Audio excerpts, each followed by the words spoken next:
Good day all. This is another brief video to go through one of the curricula that we're looking at this week. This is an article written by Ghosh Dasadar et al. And colleagues, titled Modifying Pro-Drug Risk Factors in Adolescents, Results from Project Alert.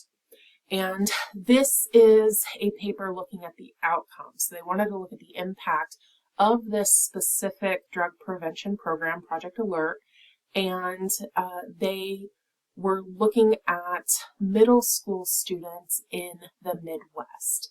So they took 55 middle schools in South Dakota and they randomly assigned a school either into a treatment group, so those who received the Project Alert curriculum, or they were randomly assigned into a control condition and they did not receive that curriculum.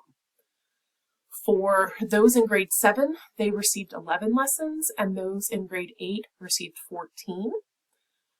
All of the participants, intervention and control group, they were given a baseline survey before the study started, so before the education was administered, and then 18 months later, they were given another assessment. So this was a pre-post assessment, and the intent is to look at were there any changes that happened. So it's the same instrument that was given both times. And the results indicated that those students who were in the intervention group, those who received the Project Alert programming, had statistically significant effects on all of the risk factors associated with cigarette and marijuana use, and then some effects related to alcohol risk factors.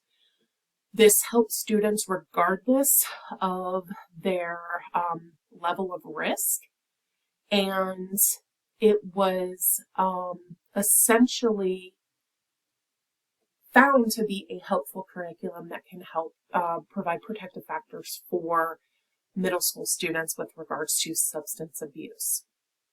So throughout this article, they provide some background information about what the program was, what the program targets, and they look at some studies that have been done previously in the same area. They provide some information about the cognitive domains that were considered when they're developing the curriculum, revisions that occurred, and then they go in to talk about the study design. So this was a randomized study, as I had mentioned, that has an intervention group and a control group, and it was a pre-post design. They gave an instrument before, and then they provided the same instrument after the curriculum was administered to the intervention group. The control group got the same study, they just didn't get the program. So they go through and discuss information about the students. They talk about who the students are, describing them, what they're measuring, and so forth. So there are some tables in here that show you the mean student characteristics at baseline. So this is the first instrument that they administered before the curriculum was delivered to the intervention group, and they split it by control group, those who did not receive the intervention, and then they show you those who did receive the intervention.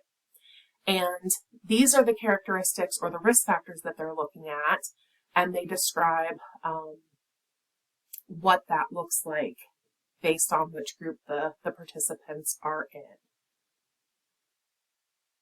They talk about covariates, cognitive risk factors, they describe the analyses that they do, and then they go into reporting the results. These tables are turned the wrong way, my apologies, but when you read this on your own, you can pay attention to what is included.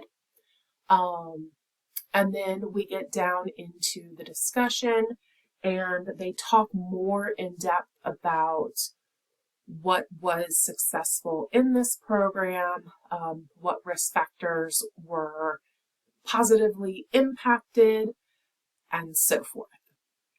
So please take some time to look through this and to look at what the curriculum focused on, what the results were related to their objectives, and what are the implications for practice. So what's the so what? So in this case, this study is showing that you can implement a health education curriculum that's well designed, and if you test it against students who do not receive it, against students who do, you can determine that there are benefits to the curriculum in changing health behaviors and in improving health. So please take some time to look this over. If you have questions, please jot them down, and you can post them into the Blackboard so that classmates can see that and we can have a discussion. Thank you very much, and you all have a great day.